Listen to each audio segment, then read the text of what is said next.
Would you guys welcome my friend Luie Giglio?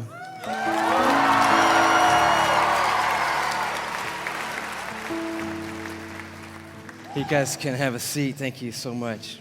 Man, what a great confession. We're calling this, I think you knew this already, the How Great Is Our God Tour.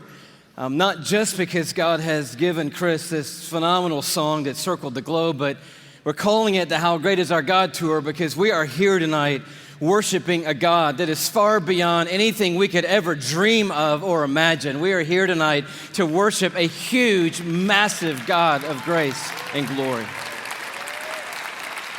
If there's anything that could happen tonight, our heart is that we will leave tonight with at least a couple of things having happened to us. One being that our view of God will be completely blown up all over again, and that the view that we have of God will be expanded in this place tonight.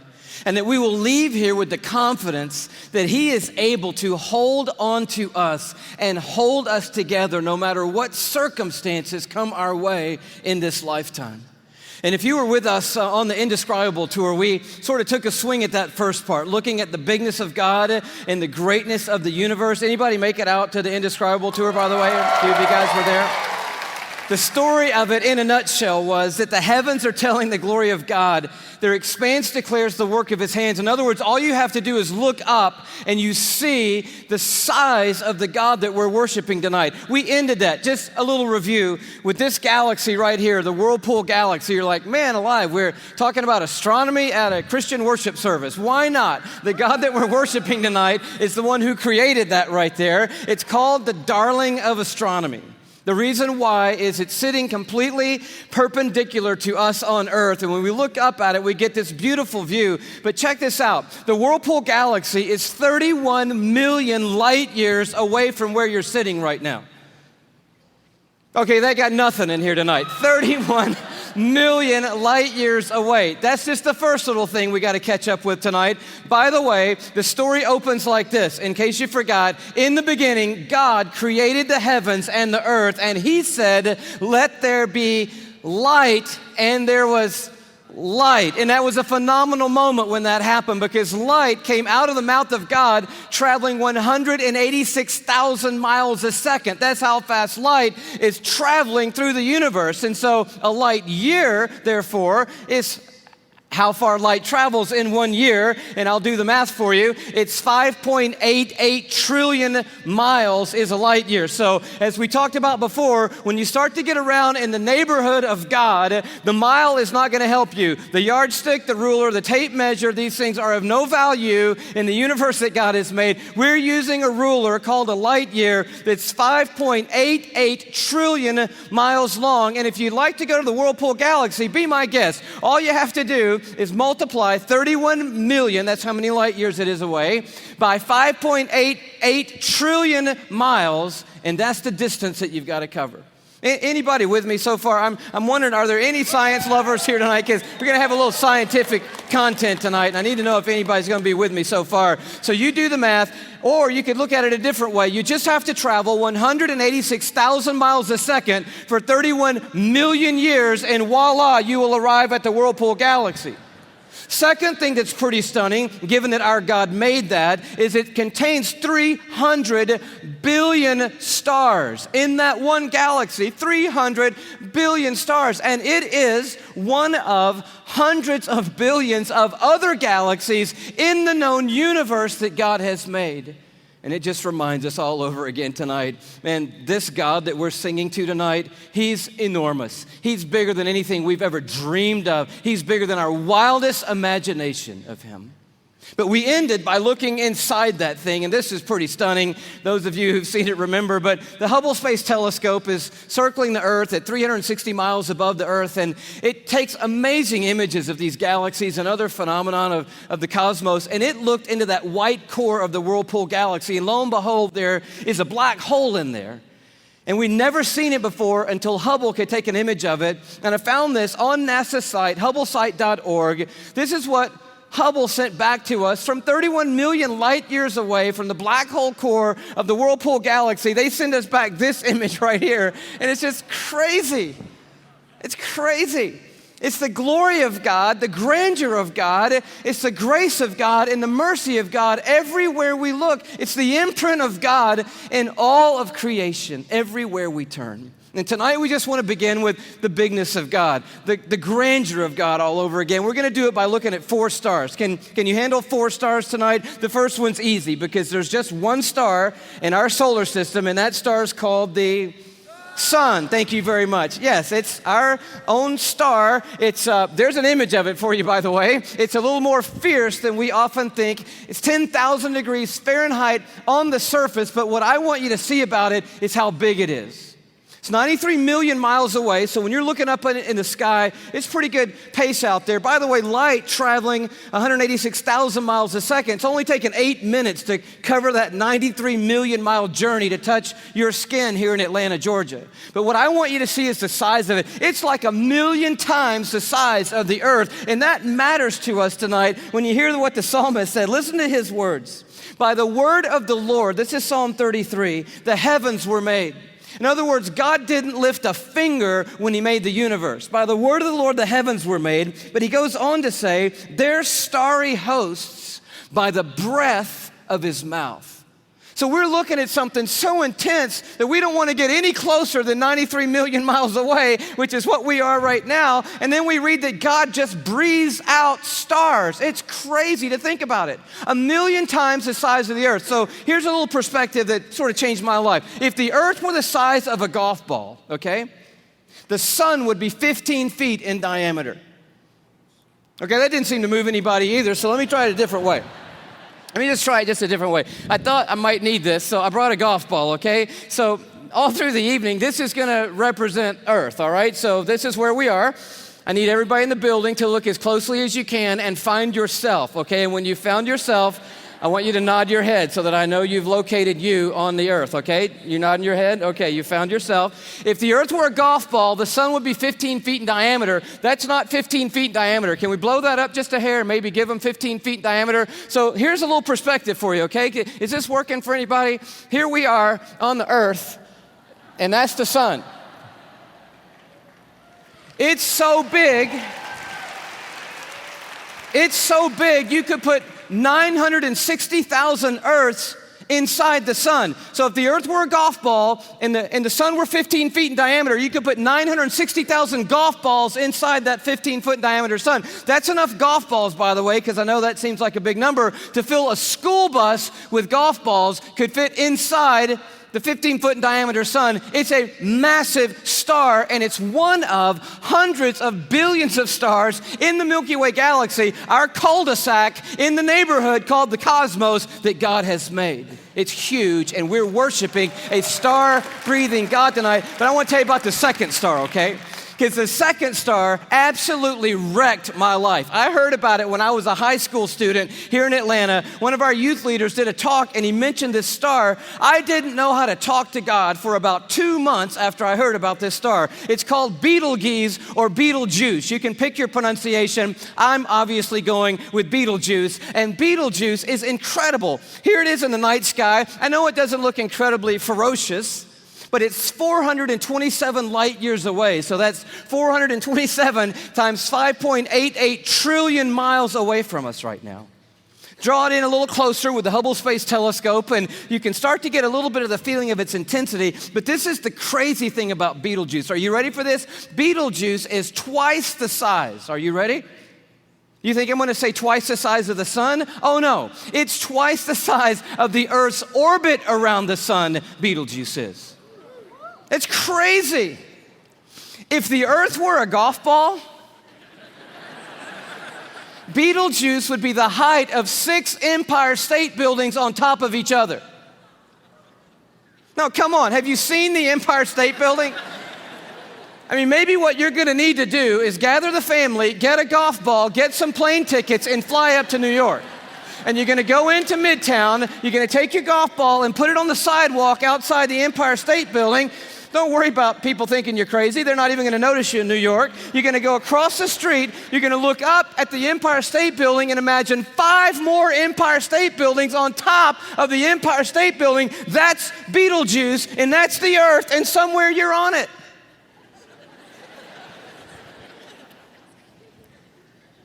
You could fit 262 trillion Earths inside Betelgeuse. So if the Earth were a golf ball, that would be enough golf balls to fill up the Superdome with golf balls. 3,000 times.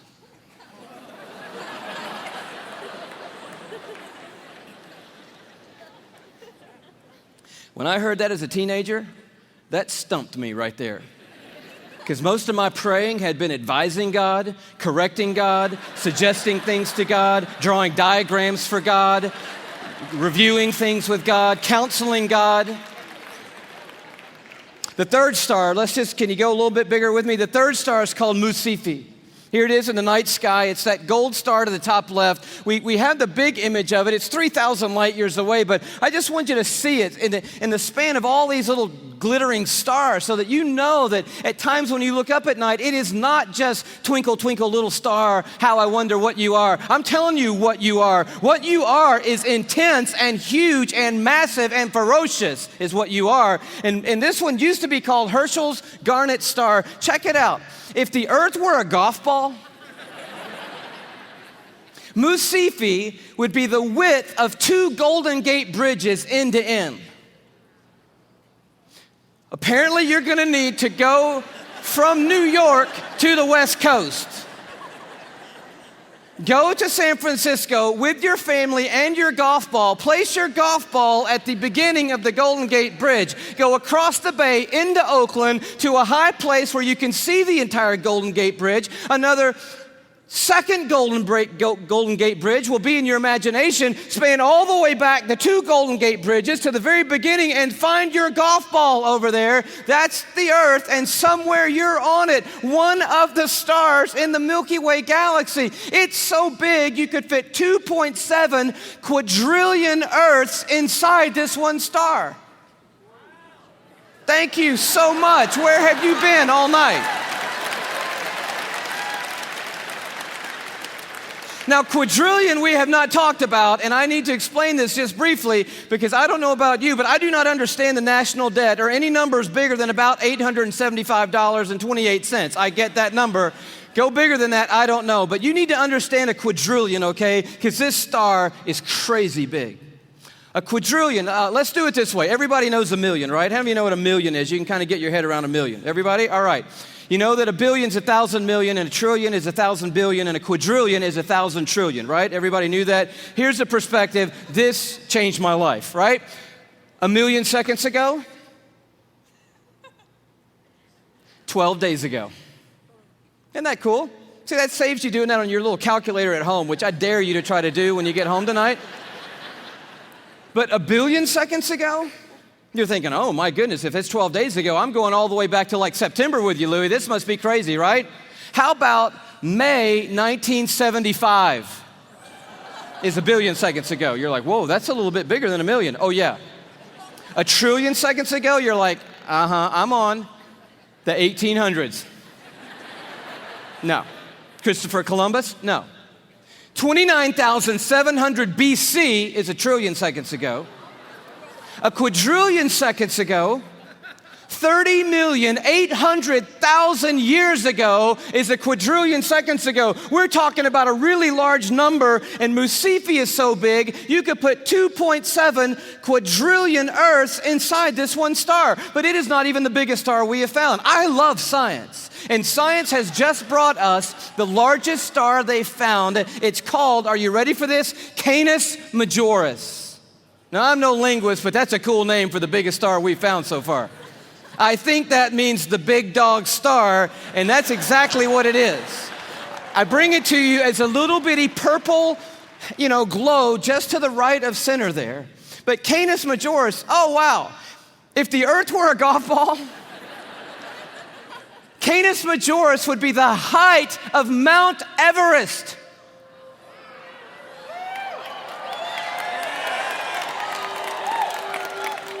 Thank you. You just saved your family plane fare from California to Kathmandu, Nepal. Almost 6 miles above sea level, the highest point on the planet, and I just dare you to get up there and unzip the parka and pull out your golf ball.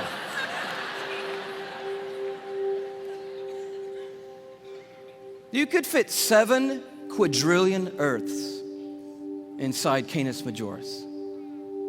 That's enough Earths, if the Earth were a golf ball, to cover the entire state of Texas in golf balls, 22 inches deep. You see the one you're on?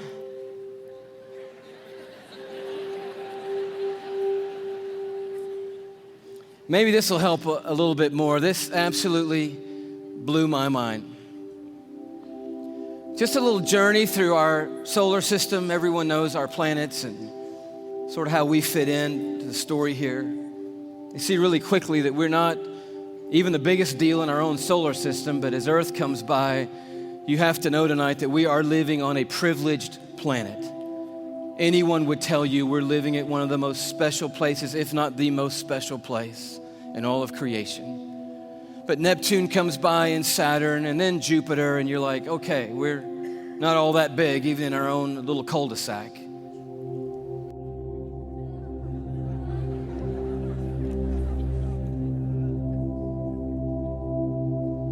I just noticed the blue dot fading away is not the Earth. That's Neptune. The Earth has gotten too small to see anymore. Sirius comes by. Little plug for satellite radio.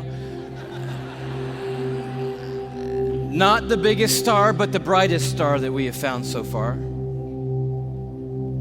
Pollux, which we didn't mention. Arcturus. Such a beautifully named one, Regal. But then the one that messed me up.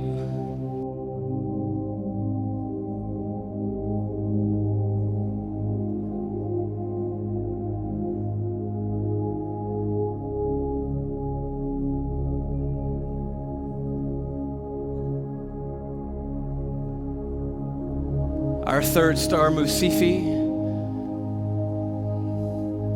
Musifi's cousin, W. Cephei.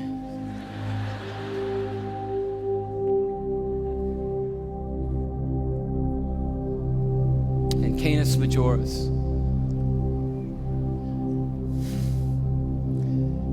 And do you know that you couldn't come up here right now with a Sharpie and make a mark on the screen that would approximate the size of our sun? You couldn't even do it. I mean, when you look at these in their relative size, we just have to put a little arrow over there that says, if you could put the sun on here, which you can't, it would go somewhere about here. And can you hang on that for me? And when you see this, I don't know what happens to you, but I'll tell you what happens to me. A shrinking feeling comes over me, and it's not a bad shrinking feeling, it's a good shrinking feeling. Because sin, it has a way of shrinking God down in our minds and puffing us up in our own estimation. But just a glance into the universe that God has made resizes everything in a heartbeat. And you realize tonight we are worshiping an unrivaled, uncontested God of all kind of might and power and glory and awe, there's none like him anywhere in all of creation tonight. We are not here worshiping some little teeny tiny God. We are the teeny tiny ones, you and me. We are small and weak and fragile and frail. We are, you and me tonight, one of 6.5 billion people on this little golf ball sized planet in this massive universe that God has made. But I'll tell you, the miracle of tonight is crazy, and crazier to me than the size of any star. Is that though we are but a vapor, you and me, and tiny and frail, we are marked by majesty. And we have been created in the very image of the God who breathes out the stars and put the universe into place. You and I are fashioned and formed and ordained by the God of all creation. We are fearfully and wonderfully made, you and I. We are a miracle. You're a miracle sitting in the building tonight. If I could just remind you just for a moment, you are somebody incredibly special. Let me just dial back to the beginning, and I know you know this already, but in the very, very beginning, here's how you happened, okay? One cell from your mom found one cell from your dad. Now, there's more involved than that, but that's enough for us right now. And by the way, we should applaud the one cell from your dad, because that one cell did a pretty heroic thing to be the one cell in the story that we're talking about tonight. One cell from your mom met up with one cell from your dad, each one carrying 23 chromosomes. The one from your mom was carrying half of her DNA. The one from your dad was carrying half of his DNA. And those two cells met and merged into one single cell. And when they did, those chromosomes matched, and they began to form together a brand new DNA code. Using 4 characters, 4 nucleotides, they begin to write out what we have now discovered is the 3 billion character description of who you are, written in the language of God. They wrote out your DNA, your human genome of 3 billion characters made up of those 4 simple nucleotides. And when they did, they described who God had ordained you to be. In that one little simple cell. Scientists say if you took the DNA out of that one little cell and stretched it out, that DNA would be 6 feet long, 3 billion characters stretched out to 6 feet long. So amazing that if I were to read your DNA, reading 1 character per second, night and day, it would take me 96 years just to read the description of you. And when they formed together, they wrote out and painted a picture which had never been written before in the history of humankind. And then that cell did the unthinkable. It set out to build that model from one cell. I'm telling you, you are a miracle sitting in this building tonight. And you have come a long, long way.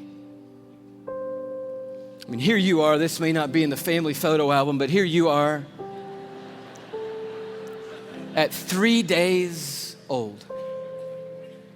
16 cells of you. You say, what in the world is that? It's a 16-cell human embryo on the tip of a safety pin at incredible magnification. So by now, that one cell had turned into 16 cells on its way to making the 75 trillion cells that make up your body tonight. Every one of those 75 trillion cells containing that 6 feet of the 3 billion character DNA code that you. There's so much DNA in your body, by the way. If you stretched it all end to end, there'd be enough DNA to go to the moon and back inside your body. 178,000 times. That's how amazing God has made you to be. 75 trillion cells in your body. And when I told you that, 50,000 of those cells died and were replaced by brand new cells when I told you that. And then just now, 50,000 more cells died and were replaced by brand new cells. It's happening every 3 seconds, day and night, all the days of your existence. And you wonder why you're tired all the time. I'll tell you, you're doing some amazing stuff night and day. We're miracles, you and me. I love the way Augustine said it, one of the great fathers of the church and of the faith.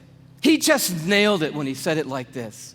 Men go abroad to wonder at the height of mountains, the huge waves of the sea, the long course of rivers, the vast compass of the ocean, the circular motion of the stars.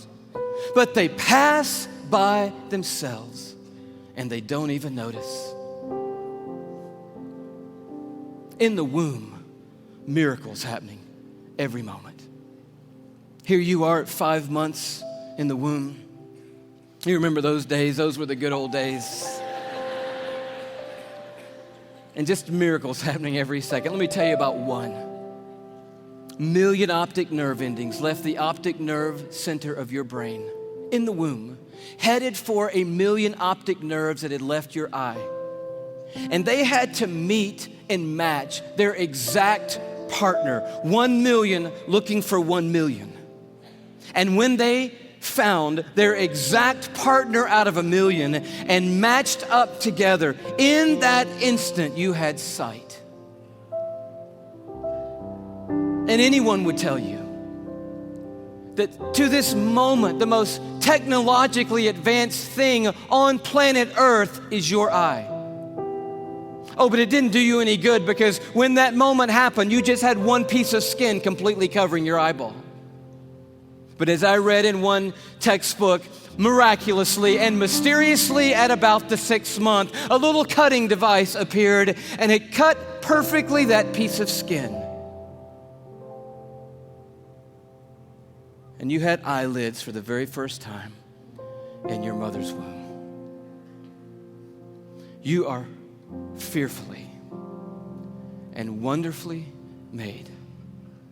And the God of the heavens is the one who fashioned you together. And he knows your name tonight. And he knows every single thing there is to know about you. And he's made you a promise that for those who trust in him, he will literally hold them in his hand and carry them all the days of their life. This Psalm 33 that talks about a star-breathing God turns an interesting corner. It says, "For he spoke and it came to be. He commanded and it stood fast." That's power and awe. But now it gets very personal. From heaven, the Lord looks down and sees all mankind. From his dwelling place, he watches all who live on earth. He who forms the hearts of them all and is intimately acquainted with everything they do. And then he goes even further. And he says, "The eyes of the Lord are on those who fear him, on those who hope in his unfailing love." And here comes this promise: to deliver them from death and to keep them alive in famine. And that is the promise tonight, because this building and our world is filled with hurting people, with lives that are spinning out of control, with pain that we didn't ask for or could never imagine. And God is making a promise to us tonight. He's saying, "I am a universe maker and I am a heart former, but I'm also big enough to be intimately acquainted with all the circumstances of every one of your lives. And I promise you, no matter what comes in this lifetime, no matter how difficult the road or how dark the night, I will hold on to you and I will literally hold you together and carry you through any and every circumstance that ever comes your way, any moment on this planet." It's the promise of God. And you say, "Well, man, that sounds good, but how do I know that's true in my life right now, Louie?" I mean, that's really what we want to know tonight. And I'll tell you how you can know tonight that God will always hold you together no matter what. It's by looking a little deeper into the human body, and it's a little protein molecule called laminin. Yeah, that's about what I felt the first time I heard that. Long story short, the tour was winding down last time around. We were in Tyler, Texas. The night was over. A guy walks up to me. I wish I could tell you the whole story. It was so of God. Introduces himself to me, says, "How are you doing? I just wanted to say hello." I said, "It's nice to meet you." He says, "You guys winding the tour down? Where are you going to go from here?" I said, "Well, I'm on my way back home to Atlanta, Georgia." He said, "Well, what's next for you?" I said, "I'm going to be preaching the next 2 Sundays for my pastor back in Atlanta." He said, "Oh, cool. What are you preaching on?" I said, "Well, the series is on the glory of God in the human body." He said, "That's really amazing. I'm a molecular biologist at the university down the road. Give me your talk." And I was like, oh, wow, I wasn't quite yet ready to unload the talk for a molecular biologist. So I kind of stumbled through what I had, and he's kind of being kind and gracious and like, that's good. And then he says, "Well, what's your big left hook? You got to have a left hook, a big finish, right?" I said, "I don't have a left hook yet." He said, "Oh, Louie, Oh man, your left hook is laminin. And I'm totally blank on laminin. He goes, Louie, it's a cell adhesion molecule. Protein molecule? Do you know about proteins? I'm like, no. He said, Louie, cells organize into certain molecular structures, and that determines what protein there are. There are between 10 and 60,000 proteins in the human body. We don't even know how many proteins are in the human body, but one of them is a cell adhesion molecule. It's organized into this certain structure, and that tells the cell what its job is in the body. And this one is a cell adhesion molecule. And I'm like, all right. He said, no, Louie, it's like the rebar of the human body. The steel they put in the concrete when they lay the foundations of things, it's that stuff. It's holding your membranes together. It's the glue of the human body, Louie. It's laminin. You got to tell them about laminin. And I'm like, I promise you, I'm going home and tell them about laminin. And I'm sure when I do, revival is going to sweep across the church and probably around the world when I tell them. He said, no. You got to see laminin. I'm like, okay, let's see it. He said, no. You need to go look it up online. You need to go Google laminin. Like, I don't even know how to spell laminin. Takes his card out. He writes on the back, Laminin. I'm like, okay, I cannot wait to get to my computer and get on Google, click on images, type in laminin, and I'm waiting, and these little thumbnails come up on the screen, and I'm like, wow. That's laminin, the cell adhesion molecule. Woo! I am so excited. I am beside myself. I cannot believe what I'm seeing. I love laminin. I'm so fired up. You should see laminin, I guess. That's the thing, right? Okay. Here is a scientific diagram of the laminin cell adhesion molecule that's holding your body together right now, okay? This is what I found right here.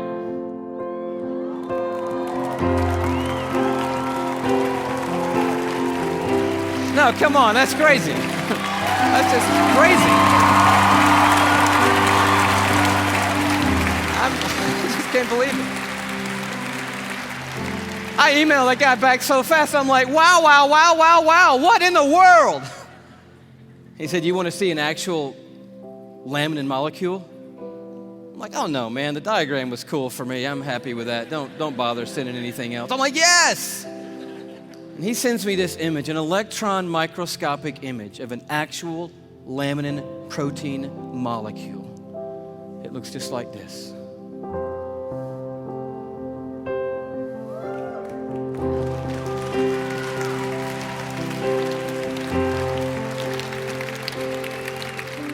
I'm like, how crazy is that?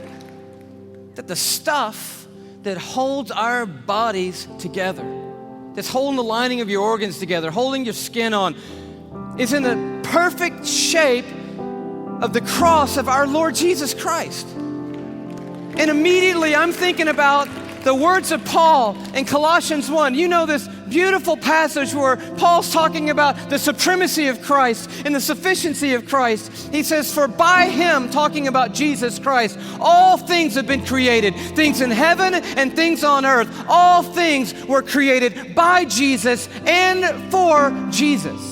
But then the next verse goes on to say this. It's crazy. And he, Jesus, is before all things, and in him, that is in Jesus Christ, all things hold together. It's right there. I'm like, of course they do. Of course they do. Everything holds together in Jesus Christ. And he goes on at the end of this paragraph, and he just tells the story of grace. He says, for God was pleased to have all his fullness dwell in Christ, and through Christ to reconcile to himself all things by making peace through his blood shed on a cross. So you're at the toughest place in your life. How can you know that God is going to hold you together and bring you through? You know because there is a cross standing over history, and it is looming over this building tonight. It is the place where the star breather became the sin bearer, where the universe maker became mankind's Savior. And it is proof that God doesn't always change the circumstances. He did not change them for Jesus on that hillside outside Jerusalem. But the cross is also proof that God always has a purpose in the circumstances, and that His purpose and His plan will prevail and will triumph through any circumstances in this world.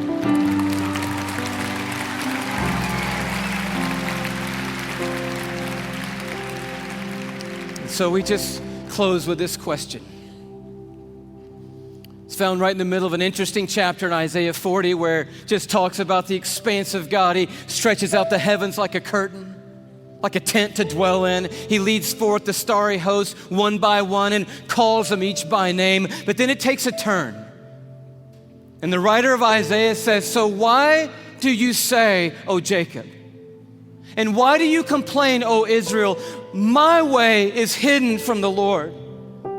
Or say, "My cause is disregarded by my God." In other words, there was a moment in the history of Israel when they felt like God had completely lost sight of them. That yes, I believe that God is big enough to make the world. I even believe that God ordained and made me. And now coming present tense, I'll accept the fact that God gave His Son on a cross. But what I really need to know right now, what really matters most to me right now is, does God see what I'm going through? Does He see what I'm carrying? Does He know that I can't take one more step or one more day? Does He care, and can He do something? That's what I need to know. And Isaiah answers, and he answers with another question. And it's a question for us here. He says, "Do you not know? Have you not heard? The Lord is the everlasting God, the creator of the ends of the earth. He will not grow tired or weary, and His understanding no one can fathom." He's huge. He is a star breather. He's big. But listen to what He loves to do. That God, that creator of the ends of the earth, that I do not grow tired or weary, that my understanding's too great for you, that God, here's what He does. He gives strength to the weary, and He increases the power of the weak. For even the youths will grow tired and weary, and young men will stumble and fall. But those who hope in the Lord, another translation, those who wait upon the Lord. The Hebrew word simply means this. When it says hope and wait, it means but those who stand right in the midst of the craziness, right in the midst of the pain, right in the midst of the chaos, right in the valley of the shadow of death, and they don't gloss over it. They're dealing with the hardest stuff in life, but standing in the middle of it, they say, "You know what? I don't see what God's doing. I don't understand what the plan is, but I'll tell you one thing. I am not going to give up on God, and I'm going to stand right here in the middle of this moment, and I'm going to trust that God is sitting on a throne, that He has a purpose for my life and a plan for my life. And I believe I'm going to see the goodness of God in the land of the living, and I'm not going to stop believing that no matter what." That's what the word means, to wait and to hope on the Lord. And He said, and here's the promise. You're going to wake up to rosy circumstances? No. Oh, He can do that, and He does do that. But the promise is greater than that. He said, those who wait upon the Lord, here's what I promise: I will renew your strength. And when you think you can't take one more breath, I'll give you enough to keep going on. And enough to keep going on. And enough to keep going on. And to keep going, and to keep going, and to keep going. You keep hoping, and I'll keep causing strength to rise when you hope. And you'll keep going, and you will feel like you have been swept up on the wings of eagles, and you will run and not get weary, and walk through it all and not faint said, I will hold you. Even when you let go of me, I'm not going to let go of you. Did you know there are millions and millions and millions of microscopic crosses holding you together right now? And one giant, glorious cross of Jesus Christ that's holding every one of us that's trusted in Him onto the Heavenly Father and holding the Heavenly Father onto us. And it's going to keep holding us onto Him, that cross, forever and ever and ever and ever. We will never not be carried by the strong hand of a universe-making God, and He will bring us through. That is the promise of the everlasting God. Amen. God bless you. Bless you. Bless you.